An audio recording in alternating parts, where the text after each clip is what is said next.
Daniel, capítulo de número 3.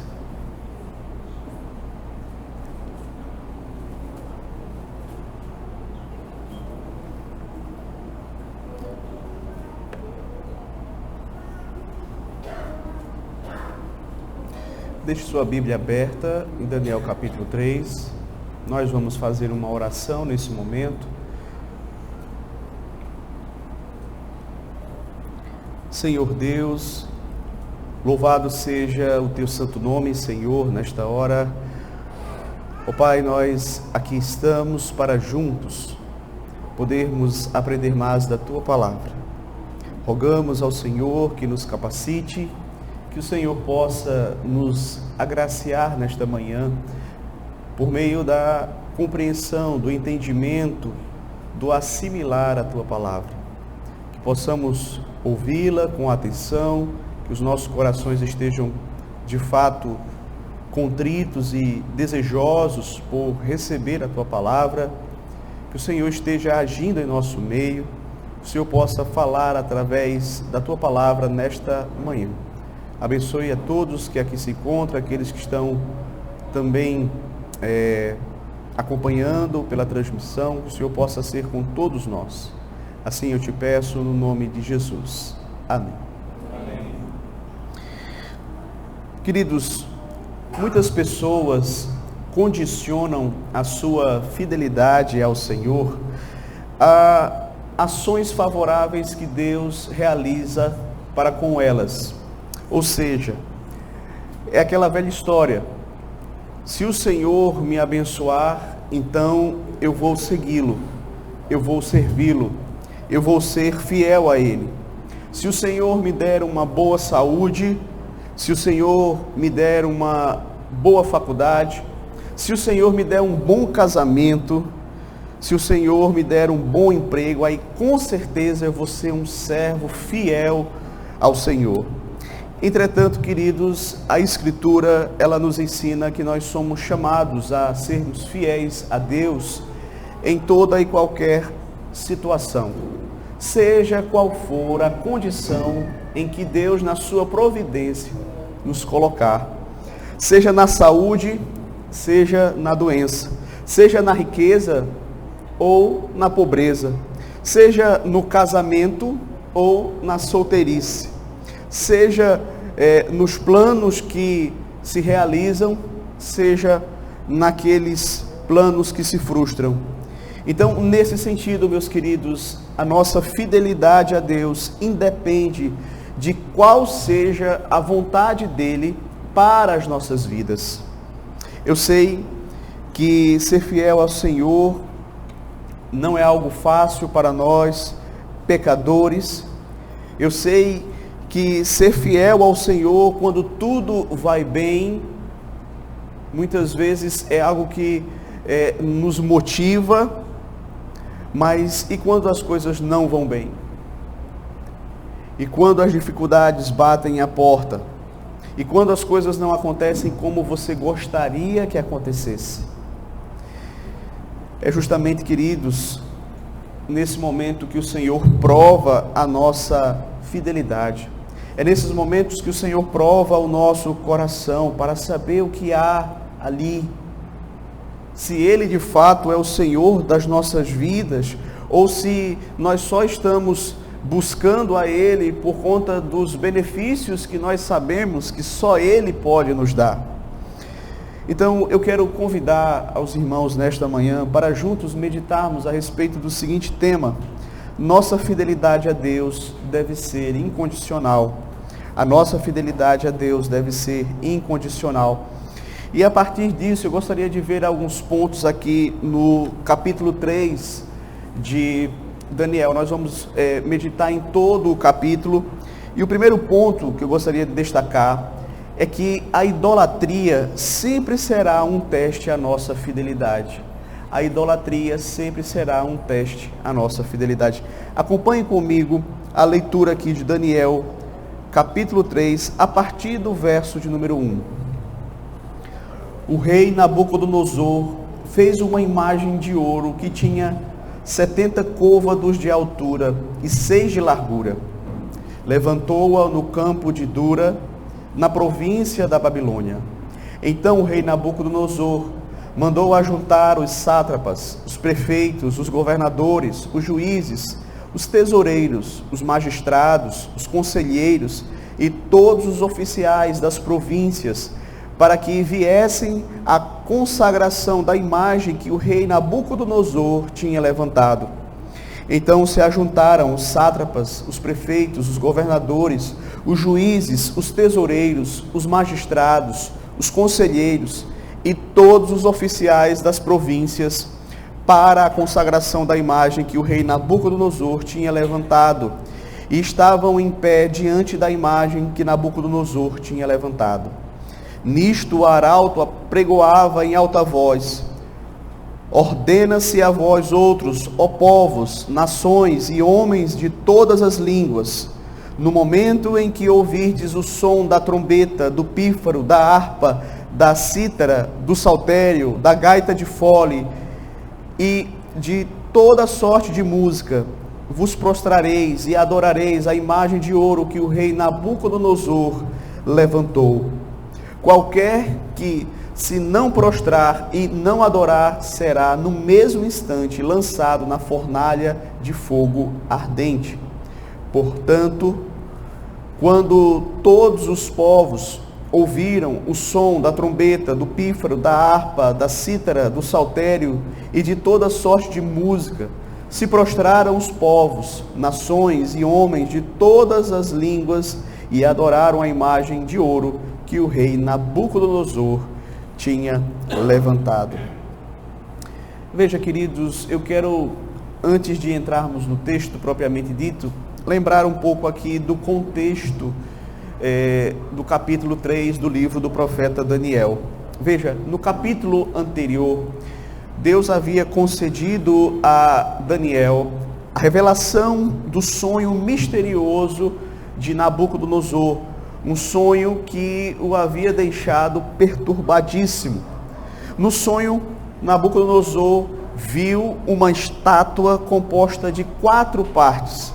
A cabeça era de ouro, o peitoral e os braços de prata, o abdômen e quadris eram de bronze, e as pernas eram de ferro, e os pés de ferro e de barro.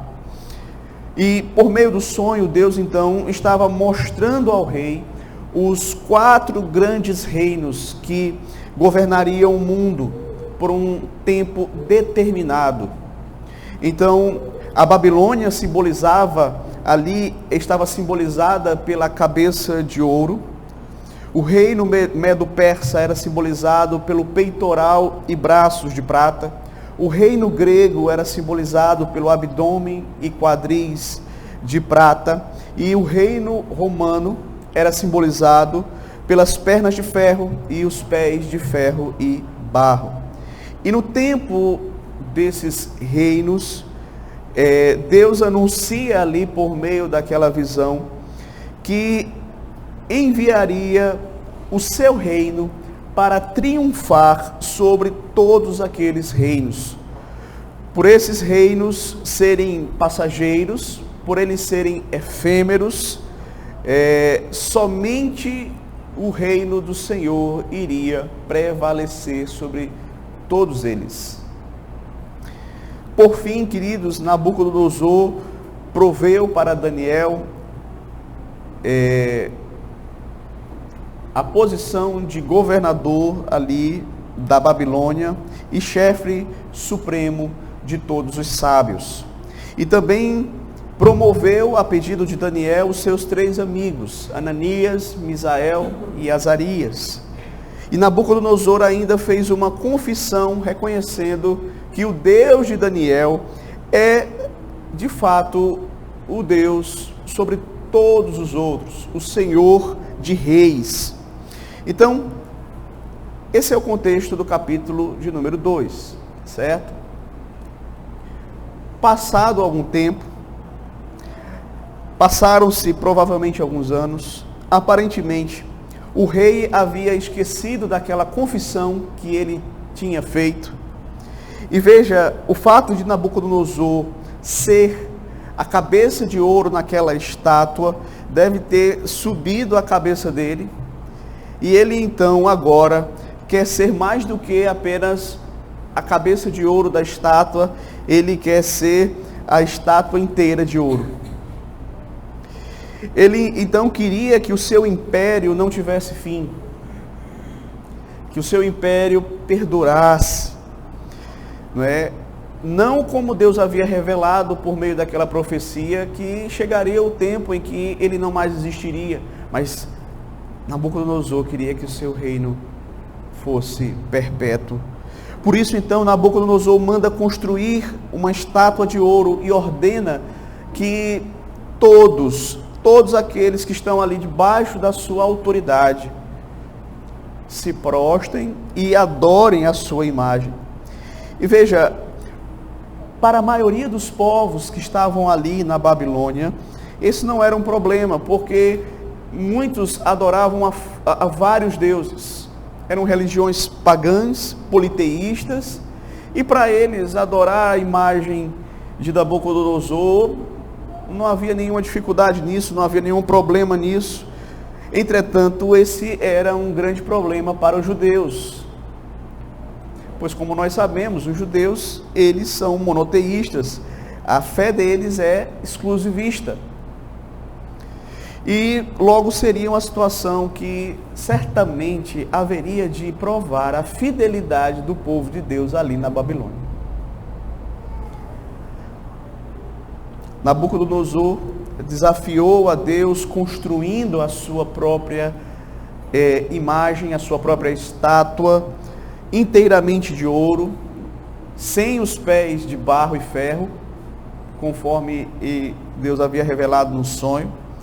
E a estátua então agora estava lá, extremamente suntuosa. O texto diz que ela tinha 60 côvados, seria algo em torno de 27 metros, algo equivalente a isso, de altura.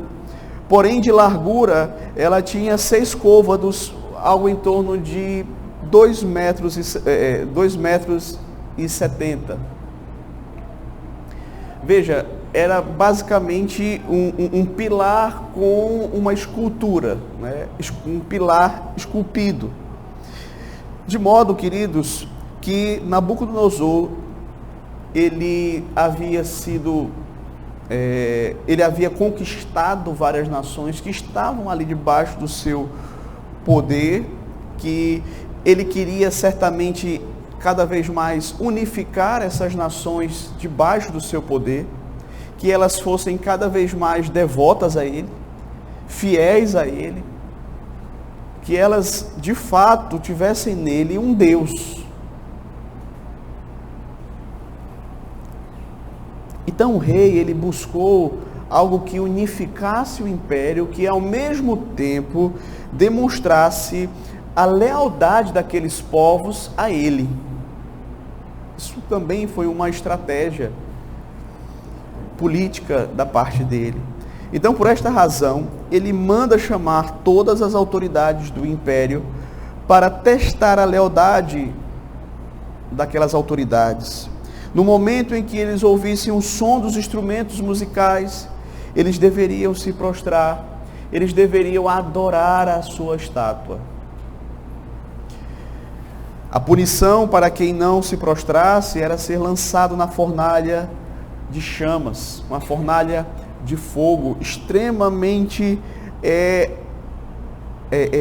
quente, onde a morte seria algo que imediato, seria uma morte horrível, seria uma morte horrorosa, dolorosa, terrível.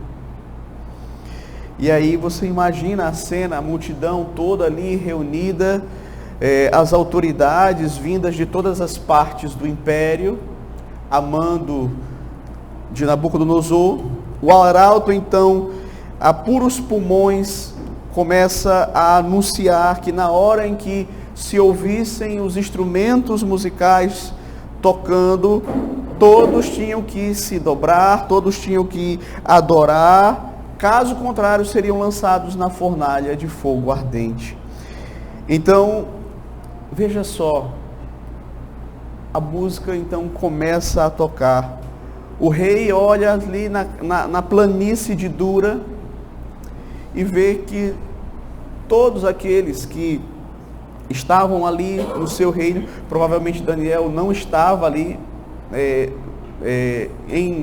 na Babilônia naquele período, estava fora, mas os amigos de Daniel estavam ali. Então, quando toca a música, quando eles começam a obedecer ao mandado do imperador, a se prostrarem, só os amigos de Daniel não se prostram. Só os amigos de Daniel não se prostram.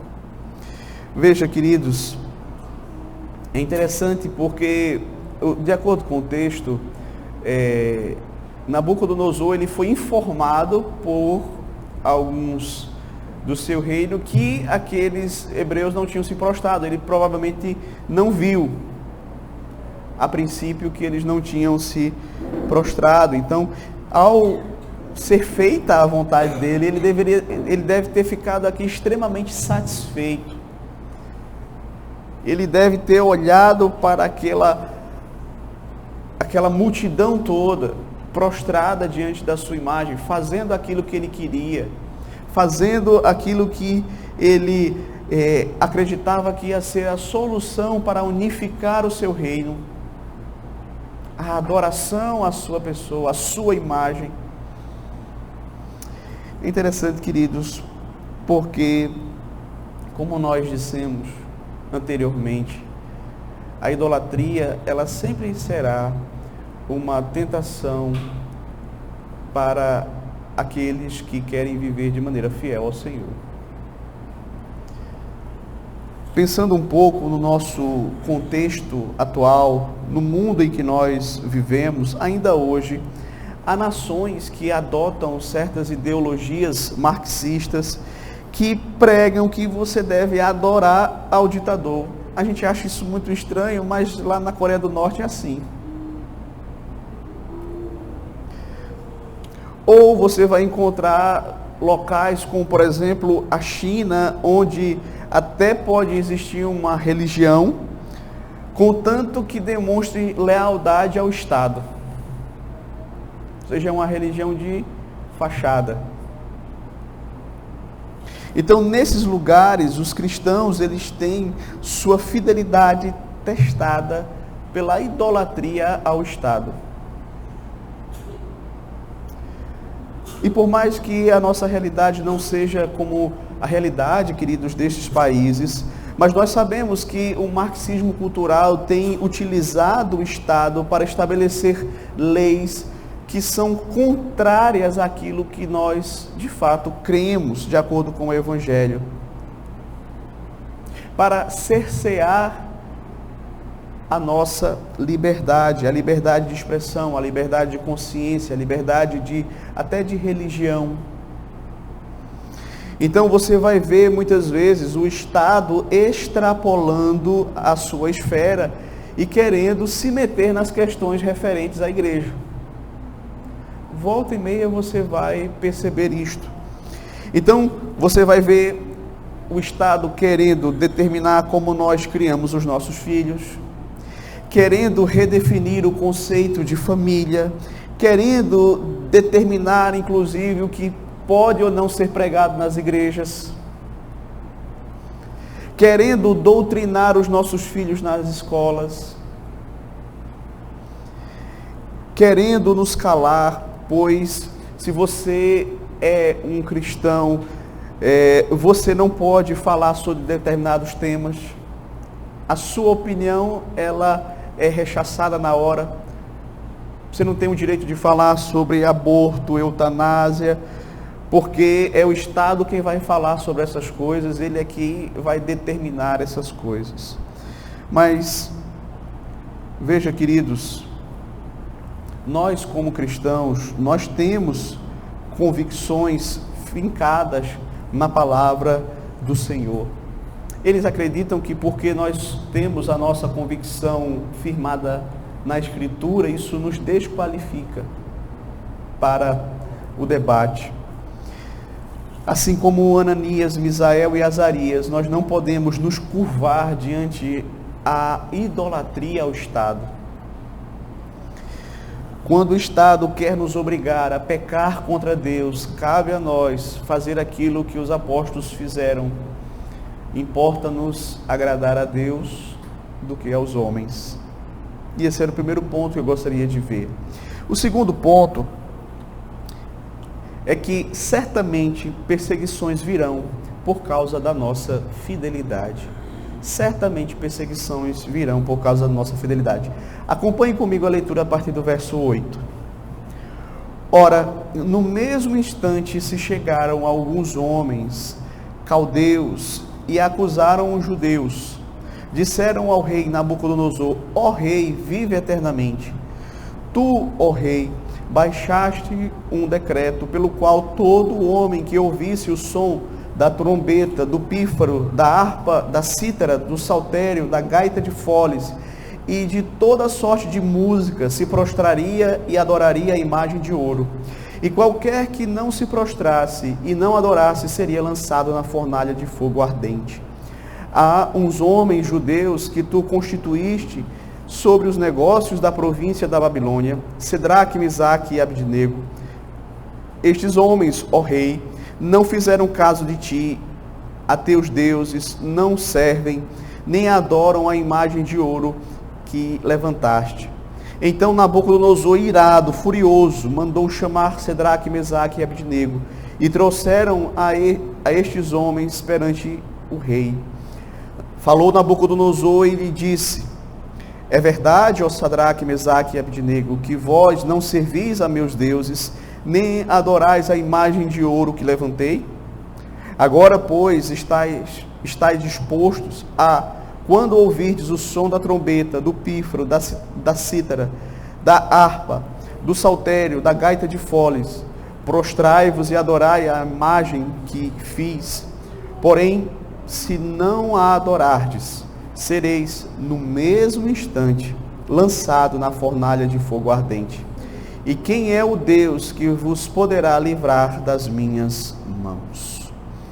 Então, enquanto que o rei pensava, imaginava que o seu plano havia dado certo, não é? Ele foi abordado ali por alguns oficiais da Babilônia que vieram trazer a ele essa informação, que houveram alguns judeus que não haviam se prostrado perante a sua imagem.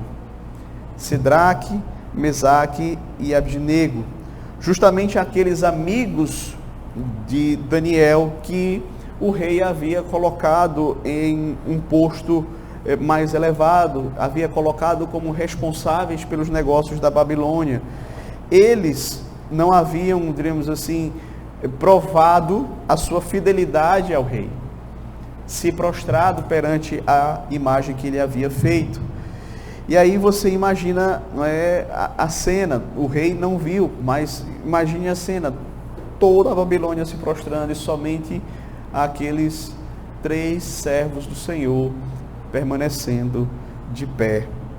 Aqueles 3 judeus que não dobraram os seus joelhos perante a imagem, como toda a multidão.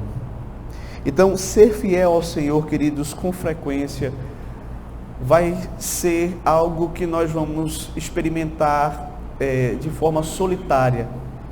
Quando você decide servir ao Senhor com fidelidade, você vai perceber isso. São poucos aqueles que querem realmente pagar o preço por serem fiéis ao Senhor. A grande questão aqui é: onde é que estavam os outros judeus que estavam ali na Babilônia?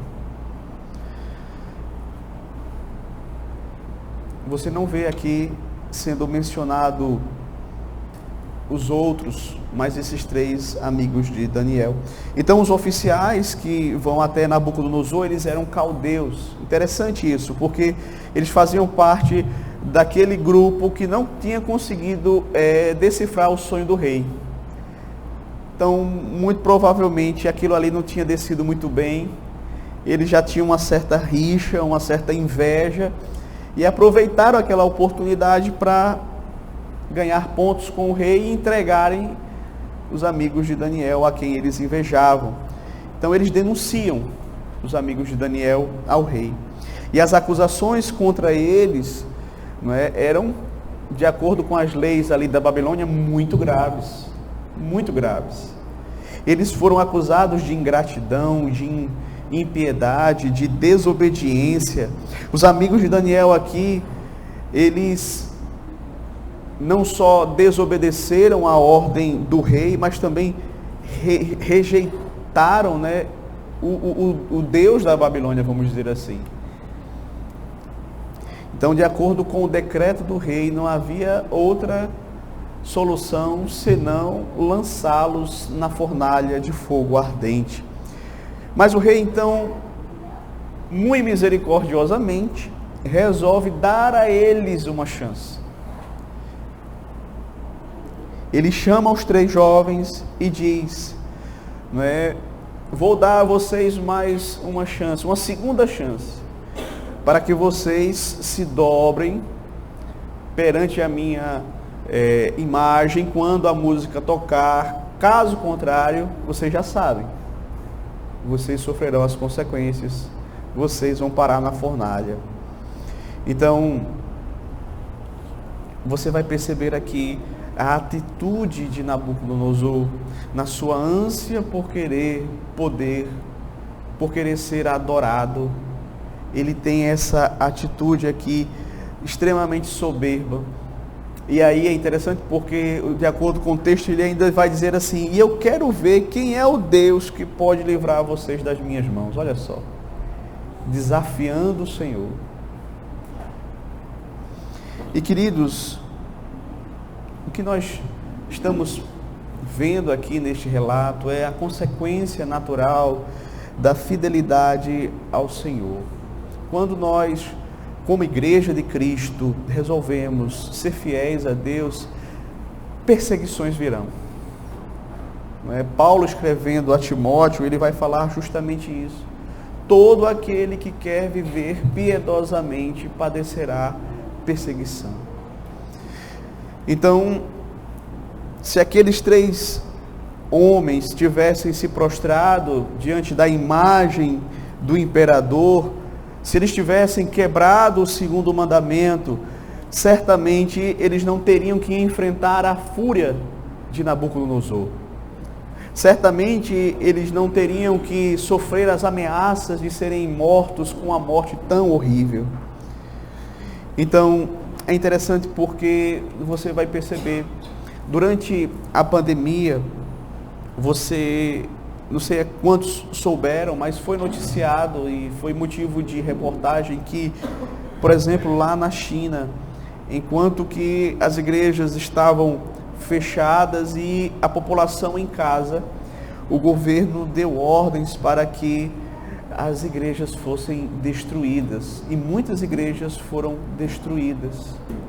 Igrejas cristãs, sob a alegação de que elas estavam incitando a subversão do poder do Estado. E veja, queridos, o governo ali, ele se aproveitou daquele momento tão complicado, daquele momento tão delicado, e viu uma oportunidade para atacar a igreja. E muitas vezes, queridos, nós como cristãos estamos votando em partidos aqui que apoiam esses governos. Já pensou que incoerência? Estamos votando em candidatos e partidos que apoiam esses governos que perseguem a igreja lá fora, que aqui dentro buscam também ao seu próprio modo, de uma forma mais velada, é verdade, mas também extremamente estratégica, perseguir a igreja, os valores cristãos. Então, queridos, veja só, nós precisamos tomar muito cuidado. Mesmo aqui em nosso país, se você defende uma posição contracultural, não é, você vai perceber claramente que as pessoas vão se opor. Elas vão passar a te ver como radical. elas vão passar a perseguir você por conta das suas convicções. Então, o mundo atual, ele também tem as suas fornalhas, esperando aqueles que não se curvam aos ídolos deles,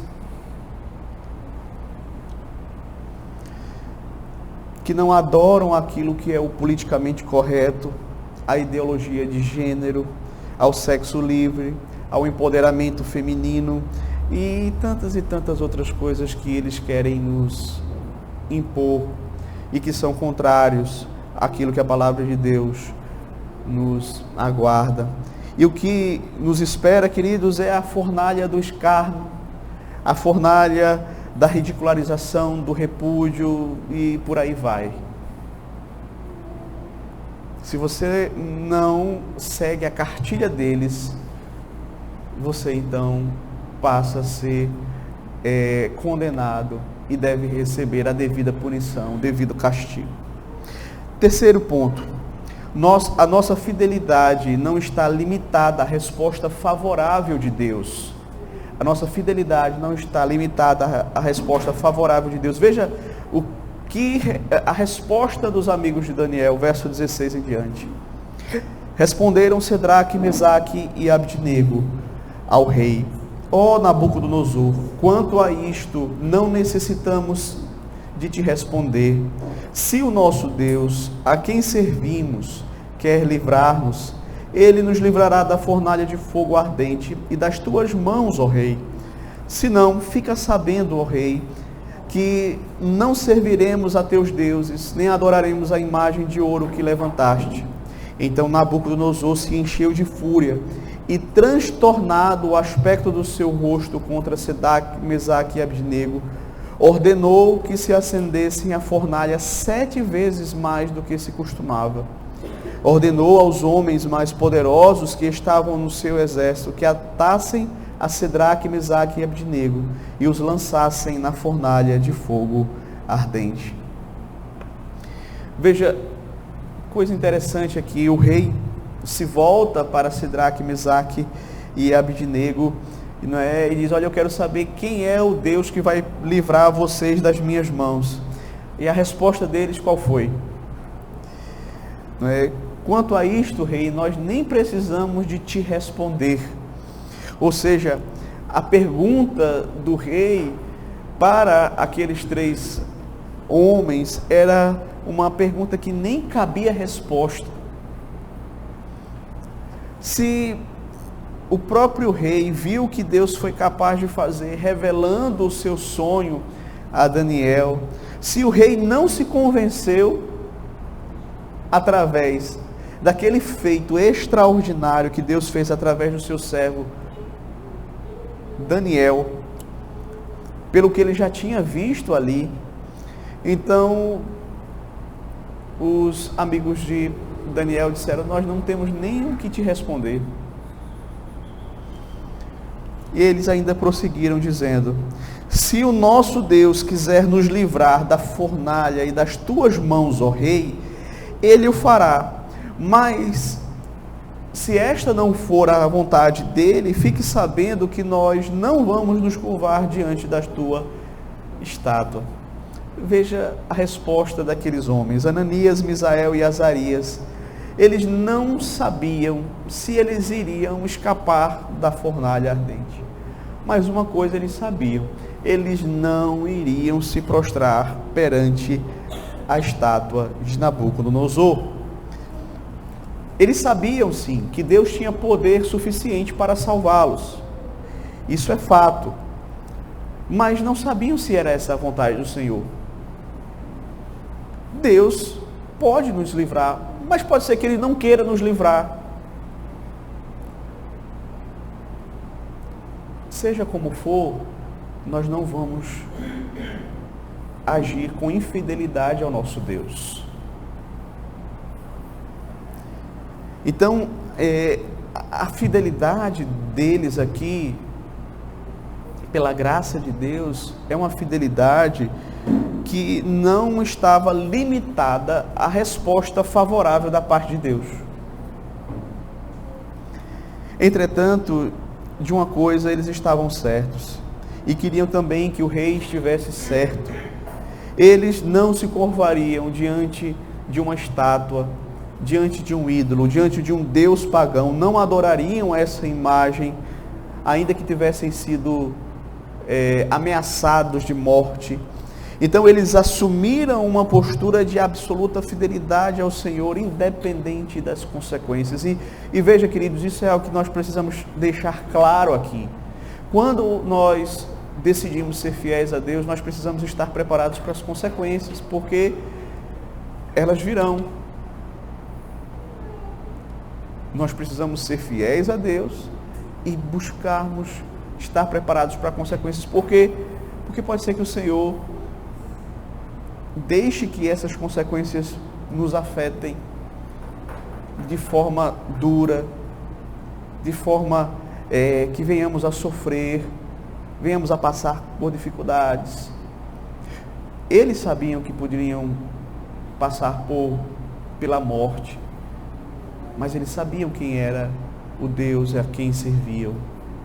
E eles permanecem fiéis a esse Deus. E é interessante, queridos, que diante dessa palavra dos 3 amigos de Daniel, você percebe que o rei, ele ficou enfurecido. O aspecto do seu rosto ficou transtornado contra aqueles 3 homens. Então, ele sentiu que a sua autoridade havia sido desafiada.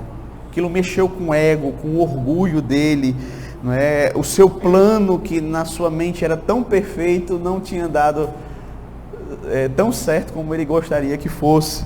E diz o texto que ele se encheu de fúria e mandou que aquecesse a fornalha 7 vezes mais do que o habitual.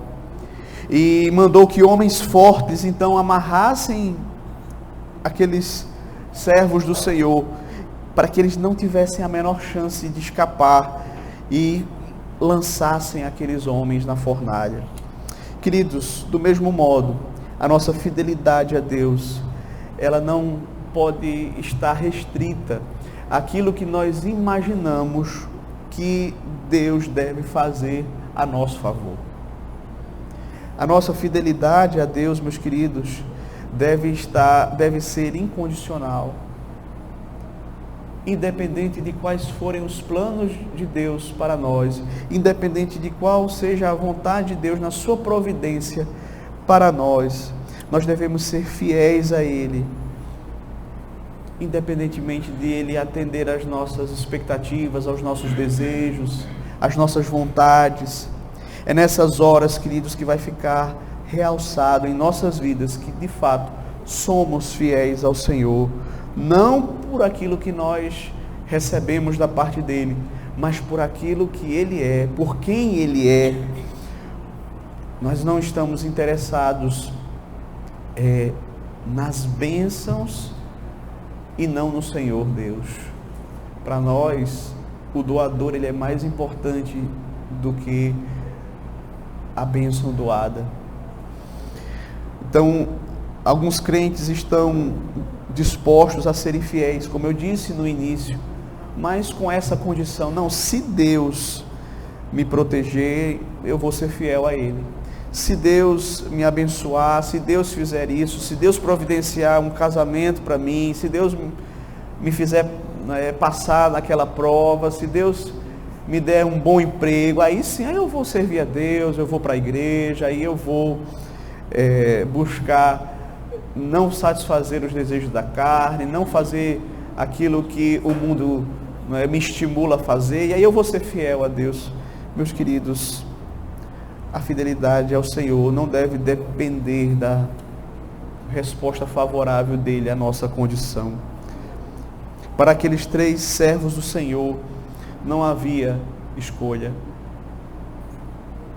Não tinham o que escolher ali. Era obedecer a Deus e desagradar ao rei. Por isso a nossa fidelidade ao Senhor deve ser incondicional. Porque não cabe a nós colocarmos condições para sermos fiéis a Deus. Se o Senhor decidir nos abençoar, amém. Mas se o Senhor decidir que Ele vai deixar que as consequências venham, que venham de forma dura contra nós, amém também. Seja uma ou outra situação, nós não deixaremos o Senhor. Precisamos estar dispostos, meus queridos, a pagar o preço de sermos fiéis a Deus. Como diversas vezes você vai ver nas Escrituras, homens como Estevão, homens como João Batista, homens como aqueles que são descritos os heróis da fé, lá em Hebreus capítulo 11. E tantos hoje, queridos, que estão aí nesses países que perseguem os cristãos, homens e mulheres que estão sendo mortos por serem fiéis a Deus, por não negarem a Cristo, por tentarem levar o Evangelho para nações extremamente fechadas. Basta você abrir lá o site do Portas Abertas, que você vai ver o ranking das nações que são mais resistentes, mais cruéis contra a Igreja de Cristo. Então devemos nos lembrar, queridos, que a nossa fidelidade a Deus deve ser incondicional. Spurgeon, escrevendo sobre a fidelidade do cristão a Deus, ele diz assim: nosso dever é praticar aquilo que é correto. As consequências pertencem a Deus. Eu e você devemos fazer o que é correto, ainda que os céus caiam. Precisamos seguir a ordem de Cristo, apesar das consequências. Senhores, o que podemos fazer em relação às consequências? Que caiam os céus, mas que o homem seja obediente ao seu Senhor e fiel à sua verdade. Ó homem de Deus, seja íntegro e não tema. As consequências pertencem a Deus e não a você. Veja que palavra encorajadora aqui do príncipe dos pregadores. As consequências pertencem a Deus e não a nós. A nós compete obedecer, a nós compete fazer a vontade do Senhor, a nós compete lutarmos para ser fiéis ao Senhor, ainda que isso traga consequências que nos causem dor, nos causem sofrimento, tirem de nós direitos, sejamos tratados de maneira injusta, mas precisamos ser fiéis ao Senhor. Quarto ponto que eu gostaria de destacar: somos fiéis ao Deus que não nos abandona, mesmo no fogo da provação. É esse Deus a quem nós podemos ser fiéis, Ele não nos abandona, mesmo que seja no fogo da provação. A partir do verso 21. Então estes homens foram atados com os seus mantos, suas túnicas e chapéus, e suas outras roupas, e foram lançados na fornalha sobremaneira acesa. Porque a palavra do rei era urgente e a fornalha estava sobremaneira acesa. As chamas do fogo mataram os homens que lançaram de cima para dentro a Cedraque, Mesaque e Abdenego. Esses três homens, Cedraque, Mesaque e Abdenego, caíram atados dentro da fornalha sobremaneira acesa. Então o rei Nabucodonosor se espantou e se levantou depressa e disse aos seus conselheiros: não lançamos nós três homens atados dentro do fogo? Responderam ao rei: é verdade, ó rei. Tornou ele e disse: eu, porém, vejo 4 homens soltos e andam passeando dentro do fogo sem nenhum dano, e o aspecto do quarto é semelhante a um filho dos deuses. Veja, aqui nós temos a continuação do relato. Os 3 amigos de Daniel são lançados, amarrados ali na fornalha de fogo que estava superaquecida. O texto deixa claro que o fogo era tão intenso que as chamas saíam para fora da fornalha a ponto de matarem os homens fortes que haviam jogado Cedraque, Mesaque e Abdenego. A cena ali, queridos, certamente foi algo impressionante. O rei estava observando tudo. O seu reino estava ali presente, observando o que haveria de acontecer com aqueles 3 homens, com aqueles homens que haviam sido rebeldes ao rei, sendo fiéis ao Deus de Israel. E eles agora tinham sido lançados ali na fornalha. E de repente o rei não acredita naquilo que os seus olhos estavam vendo. Quando ele olha para a fornalha ali, ele não apenas vê Cedraque, Mesaque e Abidnego, mas ele vê uma quarta pessoa ali naquela fornalha. E eles que tinham sido lançados ali, amarrados, agora eles estavam soltos, como que andando ali dentro da fornalha, enquanto que os soldados haviam sido mortos por conta da questão do fogo ardente que estava ali na fornalha. Então Nabucodonosor, percebendo aquilo ali, ele disse: mas não foram 3 que eu lancei, agora eu vejo um quarto. E ele diz assim, e o aspecto desse é semelhante a um filho dos deuses. E na continuação do texto vai ser dito que foi ali um anjo do Senhor. Os comentaristas, eles acabam às vezes discutindo se aqui é um daqueles momentos em que o Senhor Jesus aparece no Antigo Testamento. Nós não temos como asseverar isso, não tem como afirmar isso, porque normalmente as manifestações de Cristo pré-encarnado no Antigo Testamento, Cristo é o anjo do Senhor. E aqui não é especificado se era o anjo do Senhor. Então os comentaristas se dividem. Alguns acreditam que era Cristo pré-encarnado. Outros dizem que não, que era um anjo do Senhor. E ainda que fosse um anjo do Senhor e não fosse Cristo, mas o anjo do Senhor simboliza o quê? A presença do Senhor com os seus servos ali, livrando-os daquela situação terrível, livrando-os da fornalha. Então, queridos, veja, o Senhor livrou ali os seus servos do fogo ardente.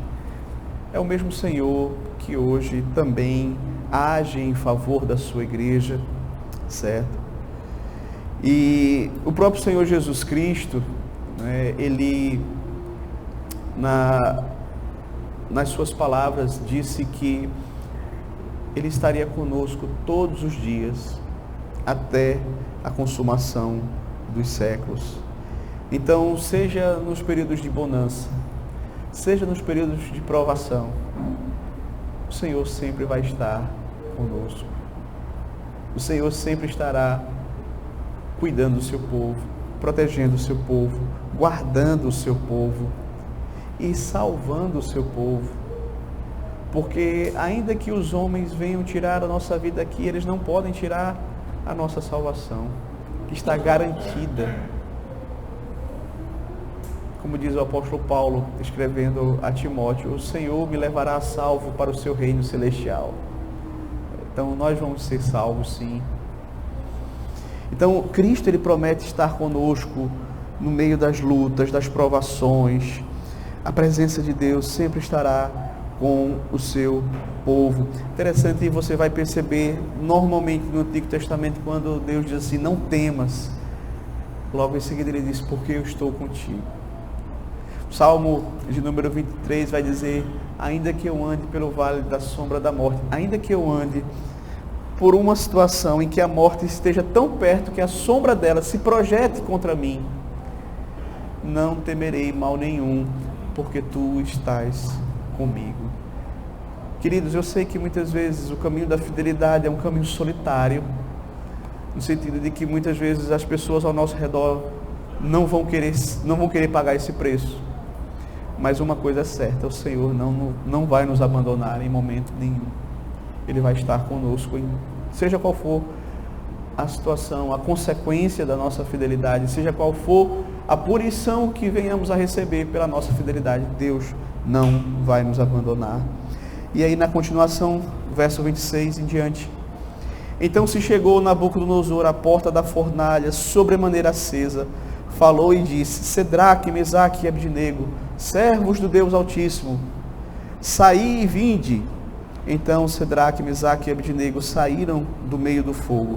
Ajuntaram-se os sátrapas, os prefeitos, os governadores e conselheiros do rei, e viram que o fogo não teve poder algum sobre os corpos destes homens, nem foram chamuscados os cabelos da sua cabeça, nem os seus mantos se mudaram, nem cheiro de fogo passara sobre eles. Ou seja, foi uma salvação perfeita.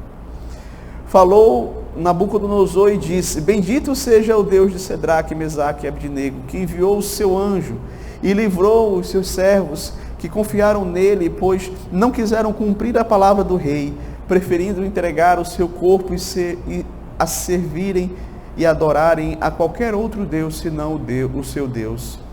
Portanto, faça um decreto pelo qual todo povo, nação e língua que disser blasfêmia contra o Deus de Cedraque, Mesaque e Abdenego seja despedaçado e as suas casas sejam feitas em monturo, porque não há outro Deus que possa livrar como este. Então o rei fez prosperar Cedraque, Mesaque e Abdenego na província da Babilônia. Quando eles foram retirados ali da fornalha, não havia nenhuma queimadura, não havia nenhum chamuscado, né, na roupa ou no cabelo. As roupas deles estavam intactas, né, nem cheiro de fogo havia neles. Suas vestes também estavam intactas. E isso foi um poderoso testemunho da salvação que Deus realiza, meus queridos, em nós. Saiba que Cristo, Ele pode nos salvar, não de uma fornalha de fogo ardente aqui deste mundo, mas do inferno, onde o verme não morre e a chama não se apaga. E na continuação do texto, você verá que Nabucodonosor reconhece mais uma vez a supremacia do Deus de Israel.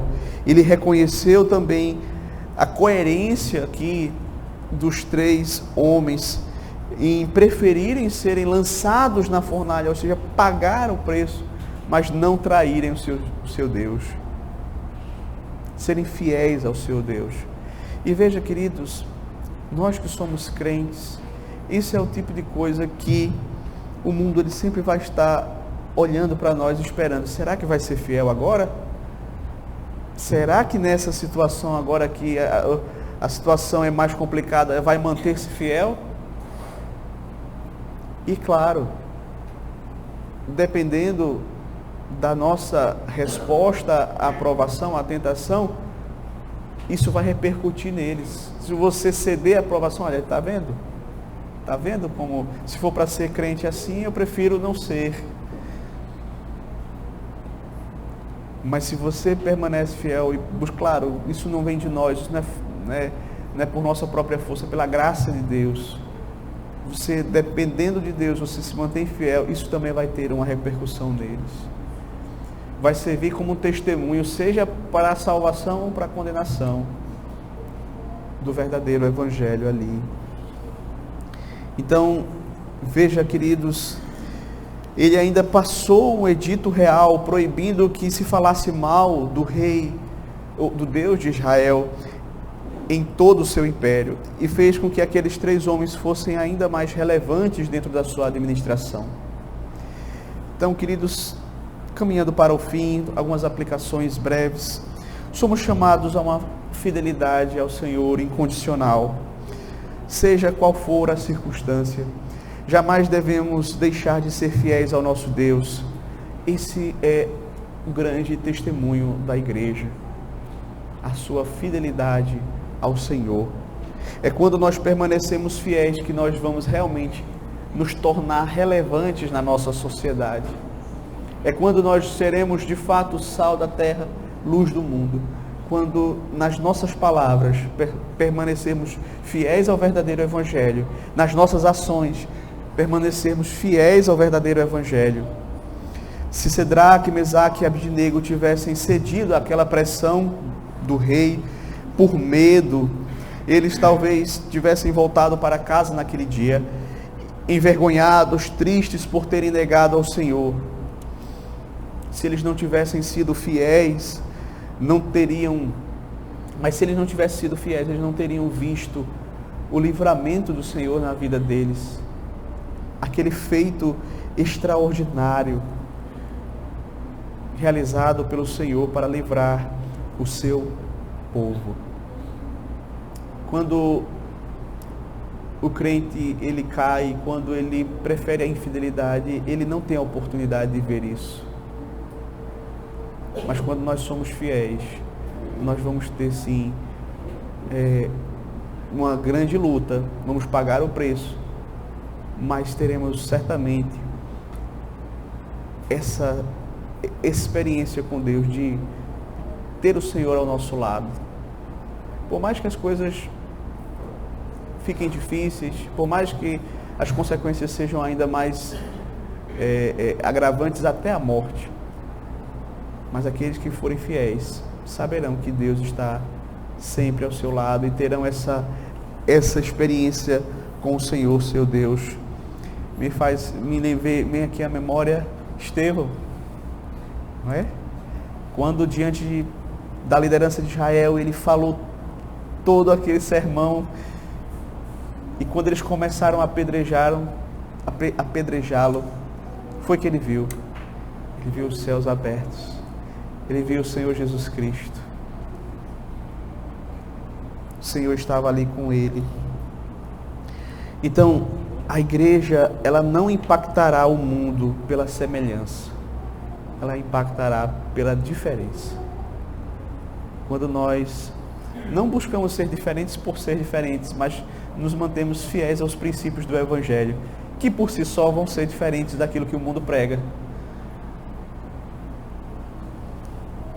É por meio do seu testemunho que a igreja aqui nesta vida vai servir como luz, como sal, como coluna e baluarte da verdade.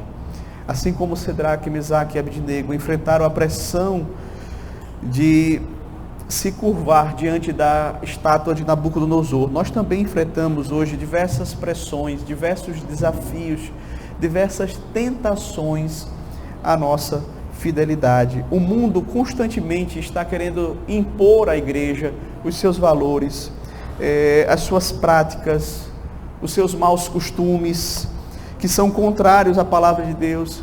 E muitas vezes nós podemos ser tentados e cairmos nesta tentação de querermos agradar as pessoas, de querermos agradar ao grupo, de querermos agradar ao mundo, acatando ali aquilo que ele tem nos proposto, que desagrada a Deus.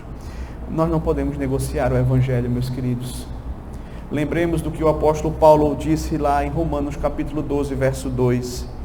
E não vos conformeis com este século, mas transformai-vos pela renovação da vossa mente. Nós somos chamados a uma constante transformação. A palavra no grego é metamorfose, da onde vem a palavra metamorfose, ou seja, uma constante transformação, uma renovação de mente. A nossa lealdade a Deus deve ser inegociável, ainda que venhamos a passar por lutas, por dificuldades, como aqueles 3 hebreus enfrentaram. Devemos confiar que o Senhor está no controle de tudo.